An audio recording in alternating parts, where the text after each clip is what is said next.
রথযাত্রার আগে মন্দিরের এক যুবককে মারধরের ঘটনায় উত্তাল তপন চৌপথী সহ তপন রাধা গোবিন্দ মন্দির চত্বর। মন্দিরের কর্মী তথা আদিবাসী যুবককে মারধরের ঘটনায় মন্দিরের মহারাজ প্রবোধধরের শাস্তির দাবিতে পথ অবরোধ করে বিক্ষোভ আদিবাসীদের। বৃহস্পতিবার দুপুরে তপন চৌপথী এলাকায় তীর, ধনুক, দা সহ নানান অস্ত্র নিয়ে পথ অবরোধ করে বিক্ষোভ প্রদর্শন করে আদিবাসী মানুষজন, যার জেরে ব্যাপক চাঞ্চল্যের সৃষ্টি হয় তপন চৌরঙ্গি এলাকায়। কার্যত বন্ধের রূপ নেয় তপন চৌরঙ্গি এলাকা। বন্ধ করে দেওয়া হয় চৌপথী এলাকার সকল দোকানপাট। প্রসঙ্গত রথযাত্রা উপলক্ষে কমিটি গঠনকে কেন্দ্র করে মন্দিরের মহারাজের সাথে অন্যান্য সদস্যদের বিবাদ বাধে। অভিযোগ, বুধবার বহিরাগতদের সাথে নিয়ে তপন রাধা গোবিন্দ মন্দিরে যান মহারাজ প্রবোধধর। সেই সময় মন্দিরের কর্মী বিপুল ওরাওকে মারধরের অভিযোগ ওঠে দুষ্কৃতীদের বিরুদ্ধে। এই ঘটনায় অভিযোগের তীর মহারাজের দিকে।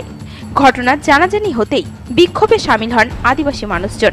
পরে পুলিশের আশ্বাসে বিক্ষোভ উঠে গেলেও বৃহস্পতিবার ফের বিক্ষোভে সামিল হন আদিবাসী মানুষজন।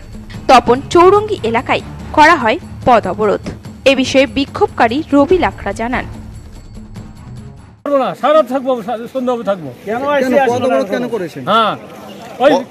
মন্দিরের জন্য কাল মারধর করা হয়েছে, যা মারছে তাকে তুলে নিয়ে গেছে, সে পুলিশ এখন আসছে না। হ্যাঁ, যাদের বিরুদ্ধে আমরা 10টা টাইম দিয়ে আমাদের টাইম দিয়েছে যে 10টা নিয়ে যাচ্ছি, জবান দিবে, এখনো 10টা থেকে পড়ে আছে, না আসেনি।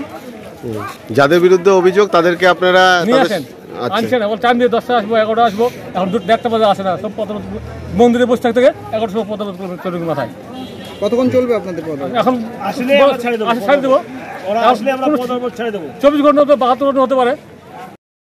এ বিষয়ে বিক্ষোভকারী স্থানীয় বাসিন্দা দীপক পাহান জানান, পথ অবরোধ এই জন্য করেছি, ওখানে 10টার সময় যাওয়ানোর কথা ছিল, 10টার টাইম দিয়েছিল ওসি, তো ওসি সেই টাইমটা মেনটেন করে দিই। এখন বাজে 1টা কি 2টো, এর মধ্যে এরও কিছু করিনি। এখন আপনারা কি চাইছেন? ওই জন্য আমরা এটা ফাঁসলা চাইতো। আমরা চাইছি যে লোকটাকে মারধর করছে, সেই লোকগুলোকে নিয়ে আসে, মারধর করাইছে, ওদেরকে আমরা চাচ্ছি সামনাসামনি আসে যেন। আপনারা কি কোনো লিখিত অভিযোগ করেছেন থানায়? অভিযোগ করা হয়নি। ওসি বলেছে আমি 10টার মধ্যে এখানে নিয়ে আসবো মন্দিরের সামনে।